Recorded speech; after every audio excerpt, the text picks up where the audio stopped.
Hi, I'm Celine Perkins from Perkins Dry Goods. Welcome to part 6 of the Barn Stars Sew Along. Today we're going to be working on the Federal Star. There's just one of these blocks in the quilt. We'll start with Unit A, which is the corner unit. It ends up looking like this. Super simple block. Take a small background square, a small medium square, stitch together, press to the dark. And remember, my pressing tip for getting your fabrics pressed the correct direction is place the fabric you want to press toward, facing up, set the seam with your iron, and then you just flip it back and press. The second thing you do with Unit A is you place the two patch right sides together with the rectangle unit. I like to place a pin on the side I'm planning to stitch on. It's just an easy reminder, so I keep things consistent as I'm sewing. When you finish stitching, you want to press toward the rectangle, and you'll need to make 4 of these units. Unit B is an hourglass block.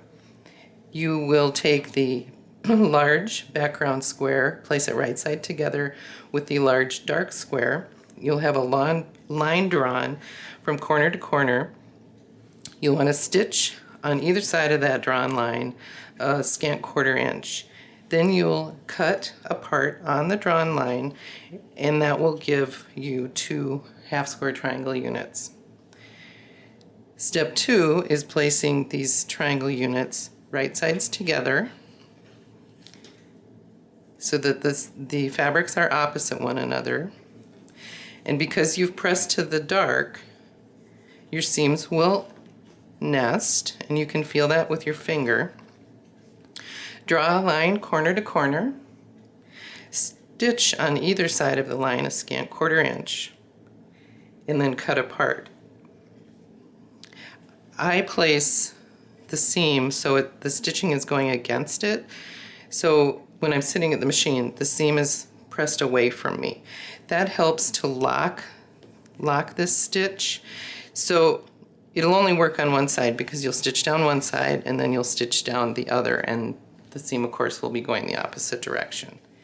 Cut those apart, and that will give you 2 hourglass units. So I'll just show you here how that works. With these hourglass units, I press that final seam open. Now these are oversized, so you will need to do some trimming. I like to use the triangle square up ruler by Quilt in a Day. It has diagonal and horizontal lines that I can use to landmark the size that I'm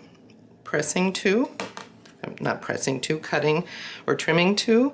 So I line up one line with one seam and one line with the other.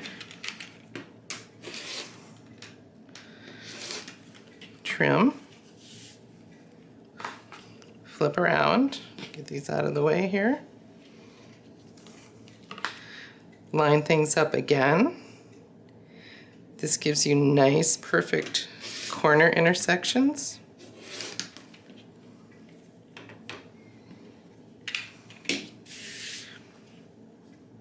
And there is the hourglass unit. You'll need to make 4 of these for this block. Unit C is the center of the block. It's the applique star.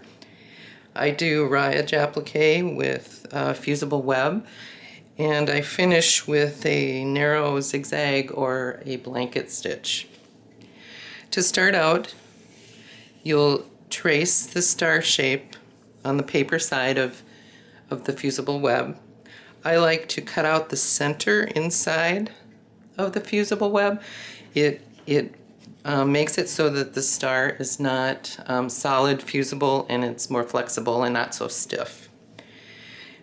After you press to the back side of your star fabric, you will trim directly on this line, and then you will have a clean cut star block or star unit. When I position this on the fabric, I finger press so I find the center, and see if you can, get this a little closer. You'll see that I've marked with white chalk here the center. That allows me to center the top of the star and the bottom of the star. Then I want to look and make sure that it's the same distance from the top of the star to the edge of the fabric and from these bottom little legs. And once that is centered and I like the way it looks, then I fuse it to the fabric. And after that, I take it to the machine, and I like to use a matching thread, but you certainly could use a contrasting thread to make the star pop a little bit more. You'll make one of these applique star units. Now that you have all of your units assembled, you can put them together to create the federal star block. Stitch your units together in rows. So row 1 is 2 corner blocks in a 1/4 square triangle. Make sure that you have the star points oriented vertically with the corner blocks in the outside corner. And you'll make 2 of these rows actually, because the bottom row is the same, it's just rotated. The middle row, you want to make sure that the star points are going in toward the center and that your star, the top of your star, is going up. Then when you stitch these, we'll talk about pressing, the top and bottom row are pressed out. The center row is pressed in toward the star, or the square, the solid square. And then the seams between the row are pressed away from the center. You can see here where the stitching that was pressed open, it gives you a little bit flatter seam where these intersect.